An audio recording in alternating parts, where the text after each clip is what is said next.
அன்பியும் YouTube இல்லந்தோறும் இறைசாட்சி உள்ளந்தோறும் மகிழ்ச்சி. மனித உரிமைகள் மதிக்கப்படுவதற்கு புதிய அர்ப்பணங்கள் தேவை. ஐநா பொதுச் செயலர் குட்டாரெஸ் அனைத்துலக மனிதாபிமான மற்றும் மனித உரிமை சட்டங்கள் மீறப்பட்டு வருவது குறித்து எவரும் மௌனம் காக்க முடியாது. இன்றைய உலகம் நாளுக்கு நாள் பாதுகாப்பற்றதாக மாறிவரும் நிலையில் மனித உரிமைகளில் தங்கள் அடிப்படையை கொண்ட அமைதி மற்றும் பாதுகாப்பிற்காக அரசுகள் உழைக்க வேண்டும் என அழைப்பு விடுத்துள்ளார் ஐநா பொதுச் செயலர் Antonio குட்டாரெஸ்.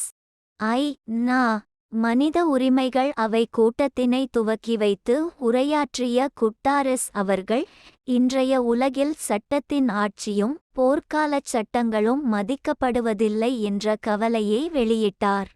Ukraine, Sudan, Myanmar, Congo ஜனநாயக குடியரசு, காசா உட்பட உலகின் பல்வேறு பகுதிகளில் இடம்பெறும் மோதல்களின்போது சர்வதேச சட்டம், ஜெனிவா ஒப்பந்தங்கள், ஐநா.வில் ஏற்றுக்கொள்ளப்பட்ட உரிமை ஆவணங்கள் என எதுவுமே பின்பற்றப்படுவதில்லை என்ற கவலையை வெளியிட்ட பொதுச் செயலர், உக்ரைனை ரஷ்யா ஆக்கிரமித்தது, காசா மீதான இஸ்ராயேலின் தாக்குதல்கள் போன்றவைகளில் ஐநா பாதுகாப்பு அவையில் ஒத்திசைவு காணப்படாமை குறித்தும் எடுத்துரைத்தார். அனைத்துலக மனிதாபிமான மற்றும் மனித உரிமைகள் சட்டங்கள் மீறப்பட்டு வருவது குறித்து எவரும் மௌனம் காக்க முடியாது என எடுத்துரைத்த ஐநா பொதுச் செயலர் குட்டாரெஸ் அவர்கள் தாக்குதல்கள் இடம்பெற்று வரும் காசாவில் உடனடி போர் நிறுத்தம் இடம்பெற வேண்டும் எனவும் அனைத்து பிணைய கைதிகளும் விடுவிக்கப்பட வேண்டும் எனவும் அழைப்பு விடுத்தார்.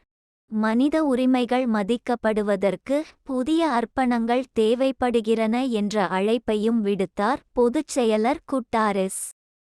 இந்த அன்பியம் யூடியூப் சேனலை நீங்கள் ஷேர் பண்ணுங்க, சப்ஸ்கிரைப் பண்ணுங்க, லைக் பண்ணுங்க. Wish you all the best.